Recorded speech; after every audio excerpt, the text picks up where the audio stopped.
Good morning विद्यार्थी मित्रों, Parashar group of school ना ऑनलाइन शिक्षण में आप सबનું हार्दिक स्वागत છે। આજે આપણે સ્ટેન્ડર્ડ 8 માં ઇંગ્લિશ સબ્જેક્ટ માં યુનિટ 4 માં ટેલ મી વાય અને સ્ટોરી છે સાયન્સ એન્ડ અવર લાઈફ। એટલે સાયન્સ એટલે વિજ્ઞાન એક આપણી લાઈફનો એટલે આપણા જીવનનો એક ભાગ છે, બરાબર। એ સ્ટોરીને આપણે માહિતી મેળવતા પહેલા એની સ્પેલિંગની સમજૂતી મેળવીશું। તો ચાલો વિદ્યાર્થી મિત્રો, પહેલા છે સાયન્સ। साइंस એટલે તમારે થશે વિજ્ઞાન। એક્ઝિબિશન, તો એક્ઝિબિશન એટલે આવશે પ્રદર્શન। એ જ રીતના વિદ્યાર્થી મિત્રો એગ્રીકલ્ચર, તો એગ્રીકલ્ચર ને આપણે કૃષિ અથવા તો ખેતી કહેવાશે, બરાબર। નાઉ વર્ડ્સ એટલે આજકાલ। એ જ રીતના છે પ્રોપર્ટાઇઝ એટલે યોગ્યતા, બરાબર। એ જ રીતના બ્રિજ એટલે પુલ। ફિશિંગ રોડ એટલે માછલા પકડવાની લાકડી। એ જ રીતના હોલ એટલે પોલું લાકડું અથવા તો કામ હોય એને આપણે કહીશું। લગેજ એટલે વિશાળ। ફ્લેક્સિબલ એટલે વાળી શકાય એવું। રોડ એટલે કાચી વસ્તુ હોય એને કહેવાય છે। ઇન્સ્ટિટ્યુટ એટલે સંસ્થા। અને એ જ રીતના છે ટુ એબોલિશ એટલે કોઈ પણ વસ્તુને નાબૂદ કરવું હોય તો એને આપણે કહીશું નાબૂદ કરવું એટલે એબોલિશ। એ જ રીતના છે ટુ ડિક્રીઝ એટલે ઘટાડવું। એ જ રીતના છે ડિસીઝ એટલે આપણે રોગ કહેવાશે। અને વીવર એટલે વણકર, બરાબર। હવે તમારે સ્પેલિંગની સમજૂતી મેળવી લીધી છે, તો ચાલો વિદ્યાર્થી મિત્રો હવે આપણે પાઠની સ્ટોરીની શરૂઆત કરીશું। તો ચાલો, સ્ટોરી છે સાયન્સ એન્ડ અવર લાઈફ, બરાબર। તો વિજ્ઞાન એ આપણો જીવનનો એક ભાગ છે। ટુડે ઇઝ 20 ફેબ્રુઆરી। આજે શું છે? તો આજે 28 એટલે 28મી ફેબ્રુઆરી છે। It is a world science day.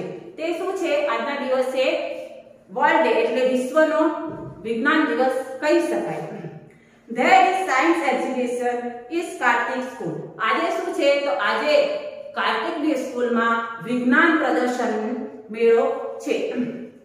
The Mad Science Club of the school in the charge of the exhibition, બરાબર। એટલે વિજ્ઞાન અને સાયન્સના ક્લબની સંસ્થાઓએ એમની જવાબદારી ઉપાડી છે જે આ પ્રદર્શન એક્ઝિબિશન છે એની। ચાલો, તો હવે કાર્તિક અને એની મમ્મી આ એક્ઝિબિશન માટે કાર્તિકની સ્કૂલે જાય છે। Kartik, mummy hurry up. શું કહે છે? કાર્તિક કહે છે મમ્મી ઉતાવળ કર। Mummy are we late your for science exhibition. શું કહે છે? શું તારા એક્ઝિબિશન એટલે તારા વિજ્ઞાન પ્રદર્શનમાં આજે તને મોડું થઈ ગયું છે? તો કાર્તિક કહે છે yes, because it is really very important for me and also for you. શું કહે છે? કારણ કે આજે મારા માટે જે આ એક્ઝિબિશન છે, આ પ્રદર્શન છે એ ખૂબ જ મહત્વનો ભાગ છે। મમ્મી સે ફોર મી, તો મમ્મી કહે છે મારા માટે પણ। કાર્તિક કહે છે યસ ફોર યુ ટુ, હા તમારા માટે પણ। Mummy says okay we have already reached your school. અને શું કહે છે? સારું, આપણે તારી શાળાએ પહોંચી જઈશું। Kartik says wow all parents have come. શું કહે છે? વાહ, બધા જ માતા પિતાઓ સ્કૂલમાં આવી ગયા છે। What an atmosphere of the school. શું કહે છે? What an atmosphere of the school. શું કહે છે? શું વાતાવરણ છે સ્કૂલનું? એટમોસ્ફિયર એટલે વાતાવરણ। કમ એન્ડ મમ્મી, શું કહે છે? મમ્મી ચાલો। Mummy says take it easy. શું કહે છે? આરામથી ચાલો। Kartik says look here are the three section. Kartik શું કહે છે? મમ્મી જુઓ, અહીંયા શું છે? 3 વિભાગોમાં આ સાયન્સ એક્ઝિબિશન છે એ વહેંચાયેલું છે। ફર્સ્ટ છે એન્વાયરમેન્ટ, બીજું છે હેલ્થ પ્લસ અને ત્રીજું છે એગ્રીકલ્ચર। મમ્મી કહે છે વેર શેલ વી ગો ફર્સ્ટ? આપણે પહેલા કયા વિભાગમાં જઈશું? તો કાર્તિક કહે છે to the agriculture section. Agriculture એટલે વિદ્યાર્થી મિત્રો તમને ખબર જ છે કે કૃષિ। એટલે શું કહે છે કે આજે મારે ફર્સ્ટ વિભાગ છે એ મારે કૃષિ વિભાગમાંની મુલાકાત લેવી છે એવું કાર્તિક એની મમ્મીને કહે છે। એની મમ્મી પૂછે છે મમ્મી સે વાય, શું કામ? તો કાર્તિક એનો આન્સર આપે છે અને કહે છે because I am interested in એગ્રીકલ્ચરનો જે વિષય છે એ મને ખૂબ જ ગમે છે. Then we will go to the section of the environment and after the will visit the health section. શું કહે છે ત્યાર પછી આપણે પર્યાવરણ એન્વાયરમેન્ટ એટલે પર્યાવરણ એન્વાયરમેન્ટનું જે સેક્શન છે એને જોઈને પછીના આપણે બીજા બે વિભાગ છે એની આપણે મુલાકાત લઈશું. લેટ્સ ગો એટલે ચાલો. મમ્મી સે ઓકે સારું. કાર્તિક સે હેલો પ્રાચી. હવે કાર્તિક પ્રાચી છે એ પ્રાચીને મુલાકાત લે છે અને મળે છે અને કહે છે કે hello Prachi, vote is your project about? તારા પ્રોજેક્ટ એટલે તારો વિષય કયા ટોપિક પર છે? તો પ્રાચી કહે છે હેલો કાર્તિક, કેમ છે કાર્તિક? હેલો આંટી, કેમ છો aunty? My project is the terrace gardening and the hydroponics method of the agriculture. શું કહે છે કે મારો જે પ્રોજેક્ટ છે તે અગાસી બાગકામ અને પાણી વગરની જમીન પર શું કરવાનું છે એની પદ્ધતિથી આપણે આપણે છોડ અને વેજીટેબલ અને ફ્રૂટ ને આપણે ઉગાડવાના છે. કાર્તિક કહે છે વોટ ઇઝ ધેટ? એ શું છે? એટલે કાર્તિક પ્રાચીને પૂછે છે આ કેવી રીતના છે અને આ શું પ્રોજેક્ટ છે? તો પ્રાચી એને ડિટેલમાં કહે છે નાઉસ એટલે આપણે લખ્યું છે નાઉસ એટલે આજકાલ, બરાબર. બીકોઝ ધ અર્બનાઇઝેશન એટલે તમારે આવશે શહેરીકરણ, બરાબર. because the urbanization we have on the enough space to grow terrace of the plant. શું કહે છે કે આજકાલ શહેરીકરણને લીધે આપણે શું છે આપણી પાસે જમીન પર ખેતી કરી શકાતી નથી અથવા તો છોડ કે વૃક્ષ આપણે રોપી શકાતા નથી પૂરતી જગ્યાની અપૂર્તિને કારણે. Therefore we should use terrace for gardening and for that hydroponics method of the garden. તો આપણે એને શું કરીશું? તો આપણે આપણા જે ટેરેસ પર ટેરેસ પર આપણે શું કરીશું? બગીચો કરીને એટલે ફ્રૂટ અને વેજીટેબલનો બગીચો કરીને આપણે એ રીતના આપણે શું કરીશું એનો આપણે ઉપયોગ કરીશું ટેરેસનો, બરાબર. એ રીતની એ વાત કરે છે. We have to make layer of the stone of the plastic on the terrace. હવે પૂછે છે કે આનો આપણે કેવી રીતે યુઝ કરી શકીએ છીએ? તો એ વાત કરે છે કે આપણે પહેલા શું કરવાનું છે કે પહેલા એની ઉપર આપણે પથ્થરનો એટલે સ્ટોન એટલે પથ્થરનો એક લેયર કરવાનું છે. ત્યારબાદ with their help plant the can stand અને એના પર શું કરવાનું છે છોડને મૂકવાનો છે એટલે એને સપોર્ટ થાય, સ્ટેન્ડ મળી રહે એ માટે. After that plant will be planted appropriate distance, બરાબર. ત્યાર પછી શું કર્યો છે એપ્રોપ્રિએટ એટલે કે યોગ્ય, પછી એને યોગ્ય અંતરે એ છોડને આપણે શું કરવાનું છે મૂકવાનું છે અને અથવા તો છોડને રોપવાનું છે. and then give them water અને પછી એ રીતના એને થોડું આપણે પાણી આપવાનું છે. we can also use PVC pipe. તમે PVC પાઇપનો પણ ઉપયોગ કરી શકો છો. by hydroponics method એટલે પદ્ધતિ we can grow vegetable and fruit. આપણે હાઇડ્રોપોનિક્સ એટલે જમીનમાં પાણી વગર પણ આપણે ફ્રૂટ અને વેજીટેબલનો શું કરી શકીએ છીએ ઉપયોગ કરી શકીએ છીએ અને ઉગાડી શકીએ છીએ. કાર્તિક સે it is a really wonderful idea. શું કહે છે તે ખરેખર અદ્ભુત યોજના છે. અને પછી પ્રાચી કહે છે thank you. Mummy says ya thank you Prachi અને મમ્મી પણ પ્રાચીનો આભાર વ્યક્ત કરે છે. we will make on our terrace. શું કહે છે કે કાર્તિક આપણે પણ આપણા ટેરેસ પર આ શું કરીશું ખેતી એગ્રીકલ્ચર એટલે બગીચા કામવાળી ખેતી કરીશું. કાર્તિક સે શ્યોર મમ્મી. સારું mummy. Let's go to the environment session. ચાલો હવે આપણે એન્વાયરમેન્ટ સેશનમાં જઈએ. Mummy okay.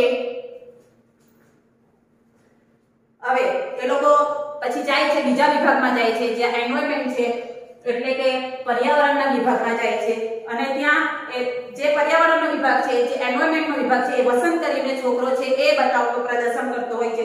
વસંત છે હે કાર્તિક હેલો આંટી. વસંત કહે છે કેમ છો કાર્તિક? કેમ છો aunty? Kartik say what is your project about? તારા પ્રોજેક્ટ વિશે શું ખાસ વસ્તુ છે? તો વસંત કહે છે the project little is bamboo and banana are the best. શું કહે છે મારા પ્રોજેક્ટનું ટાઇટલ શું છે? બંબુ અને બનાના એટલે બંબુ અને કેળા એ શું છે શ્રેષ્ઠ છે એવું એના પ્રોજેક્ટનું નામ રાખ્યું છે. Really the bamboo is the wonderful plant because there are many use of it. શું કહે છે? બંબુ એ શું છે? બંબુ એ ખૂબ જ મજબૂત છે અને એ ખૂબ જ શું છે? યુઝફુલ, એટલે આપણે એનો ખૂબ જ ઘણી બધી જગ્યાએ પર આપણે એનો યુઝફુલ એટલે આપણે ઉપયોગ કરી શકીએ છીએ. The bamboo is very strong, therefore is use the building bridge. બરાબર, એટલે બંબુના ઉપયોગથી આપણે બિલ્ડિંગો બનાવી શકીએ છીએ, પુલ બનાવી શકીએ છીએ. We can make many things like fence, fishing rod, પછી રફ, બાસ્કેટ, ફર્નિચર, etc. બરાબર, એના દ્વારા આપણે શું કરીએ છીએ? માછલા પકડવાની દોરી, એટલે એને લાગીને માછલા બી પકડી શકાય છે. પછી આપણે એને બાસ્કેટ બનાવી શકીએ છીએ, વગેરે વગેરે વસ્તુ આપણે એનાથી બનાવી શકીએ છીએ. A plant may grow 80 feet or even more. એ શું કહે છે કે આ છોડ કેટલું 80 ફૂટ જેટલું શું કરે છે? વધે છે. Sometimes it shoot up 3 feet in single day. એક દિવસમાં કોઈકવાર એક દિવસમાં એ 3 ફૂટ પણ શું કરે છે? વધે છે. હવે કાર્તિક કહે છે ઇટ ઇઝ વન્ડરફુલ. કાર્તિક કહે છે ખૂબ જ અદ્ભુત વસ્તુ છે. મમ્મી કહે છે how is music produce on the flute. શું કહે છે કે આપણે જે મ્યુઝિક, આપણે જે વાંસળી બનાવીએ છીએ એમાંથી જે અવાજ એ કેવી રીતના પ્રોડ્યુસ એટલે ઉત્પન્ન કરવું, કેવી રીતના ઉત્પન્ન થાય છે? તો મમ્મી કહે છે, અરે વસંત કહે છે ઇટ ઇઝ ધ મેજિક. શું છે? એ એક જાદુ છે. The બમ્બુ has joined all the way of the steam. શું કહે છે? બંબુની દોરીમાં ઉપર સુધી સાંધા હોય છે. The stem is hollow between the joint, અને સ્ટેમ એટલે જે સાંધા છે એને શું કરવામાં આવે છે? જોઈન્ટ કરવામાં આવે છે. so that we can play on the flute, અને એ રીતના આપણે શું કરી શકીએ છીએ? એને આપણે વગાડી શકીએ છીએ. see this picture. તમે તમારી બુકમાં જોઈ શકો છો એ પિક્ચર કે કઈ રીતના આપણે વાંસળી બનાવી શકીએ છીએ. કાર્તિક છે what about the banana tree. શું કહે છે? બનાના ટ્રી એટલે જે બનાનાનું ઝાડ છે એ આપણને કઈ રીતના ઉપયોગ થાય છે? તો વસંત કહે છે yes banana tree is also very useful. શું કહે છે? કેળાનું ઝાડ પણ આપણને ખૂબ જ ઉપયોગી છે. because it is leaf, flower, trunks and fiber are important. જો એના પાંદડા છે, એના ફૂલ છે, એના થડ છે એ શું છે? આપણે ફાઈબર એટલે રેસા બનાવવા માટે ખૂબ જ એના રેસામાંથી આપણે ખૂબ જ મજબૂત એટલે ખૂબ જ સારા આપણે શું બનાવી શકીએ? કાપડ બનાવી શકીએ છીએ. Banana leaves are luggage. બનાનાના પાંદડા, લીવ્સ એટલે પાંદડા કેવા છે? લગેજ એટલે આપણે અહીંયા લખ્યું છે વિશાળ. કેવા હોય છે? વિશાળ હોય છે. Flexible and waterproof. ફ્લેક્સિબલ બી આપણે લખ્યું છે. ફ્લેક્સિબલ એટલે વાળી શકાય તેવા. એના પાંદડા કેવા હોય છે? ફ્લેક્સિબલ અને waterproof. so they are used as fruit container and plate. આપણે એમાંથી શું બનાવી શકીએ છીએ? વાટકા અને ડીશો બનાવી શકીએ છીએ. it is also useful making cups, paper and dish. એનામાંથી આપણે ડીશ પણ બનાવી શકીએ છીએ, કપ પણ બનાવી શકીએ છીએ, વગેરે વગેરે જેવી વસ્તુઓ આપણે બનાનાના ઝાડમાંથી, પાંદડામાંથી બનાવી શકીએ છીએ. મમ્મી છે really useful. શું કહે છે? હા, ખરેખર આ તો ખૂબ જ ઉપયોગી વસ્તુ છે. I have heard that we can make સારી બનાના. શું કહે છે? મેં સાંભળ્યું છે. હિયર એટલે સાંભળવું. મેં સાંભળ્યું છે કે બનાનાના જે ઝાડ છે એનામાંથી સાડી પણ બની શકે છે. It is a true. શું તે સાચી વાત છે? તો વસંત કહે છે yes it is a right. શું કહે છે? હા, તે સાચી વાત છે. નેપાળીઝ એટલે નેપાળમાં જે લોકો રહેતા હોય એને કહીશું આપણે Nepalese. Nepalese give rough material. Rough એટલે આપણે લખ્યું છે કે કાચું. બરાબર. Material to Rugmark. બરાબર. Rugmark and institute which stand of the child labor. શું કહે છે? તે જે રંગકામ એટલે જે નેપાળી લોકો કાચું જે માલ છે એ શું કરે છે? રંગમાર્ક નામની એક સંસ્થા છે એને આપે છે. શેના માટે? કે ચાઇલ્ડ લેબર એટલે બાળ મજૂરીને નાબૂદ કરવા માટે એ લોકો એવી એક સંસ્થા બનાવી છે. બરાબર. It is also now the good વીવર international. બરાબર. એટલે શું કહે છે? તે ગુડ વીવર એટલે કે વીવર એટલે વણકર. બરાબર. તેઓ ખૂબ જ સારી રીતે એનું કામ કરી શકે છે. they are make clothes. this institute help the abolish the child labor. બરાબર. આ જે સંસ્થા છે એ શું કરે છે? કપડા બનાવે છે અને શું કરે છે? એબોલિશન એટલે જે બાળ મજૂર લોકો છે એ બાળ મજૂરી નાબૂદ કરવાનું કામ કરે છે. in Tamil Nadu weavers weave fiber of the banana and make sari. તમિલનાડુના લોકો છે જે તમિલનાડુમાં છે એ શું કરે છે ત્યાંના વર્કરો બનાના એટલે કેળામાં અને છાલમાંથી શું બનાવે છે સાડી બનાવવાનું કામ કરે છે એ જ રીતના છે મમ્મી સે રિયલી વન્ડરફુલ ગુડ જોબ વસંત શું કહે છે ખરેખર ખૂબ જ અદ્ભુત છે વસંત સે થેન્ક યુ આંટી અને વસંત એની મમ્મીનો એટલે એક આંટીનો આભાર વ્યક્ત કરે છે કાર્તિક સે let's go the last section mummy બરાબર અને કાર્તિક એની મમ્મીને કહે છે કે ચાલો આપણે લાસ્ટ એટલે છેલ્લા વિભાગની મુલાકાત લઈએ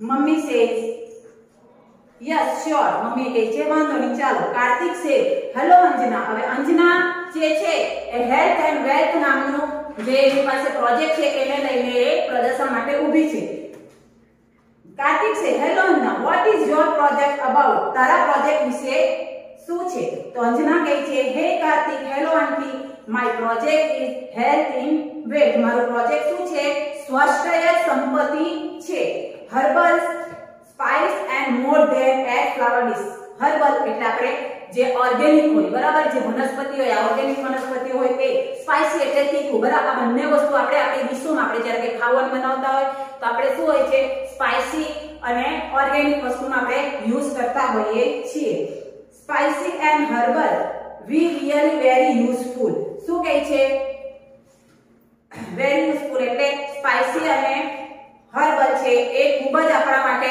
ખોરાક માટે બંને વસ્તુ ખૂબ જ ઉપયોગી વસ્તુ છે અવર બડી સી ચાર્ટ હવે આપણે એક ચાર્ટ જોઈશું એ આપણે નેક્સ્ટ લેક્ચરમાં આપણે જોઈશું અસ્તુ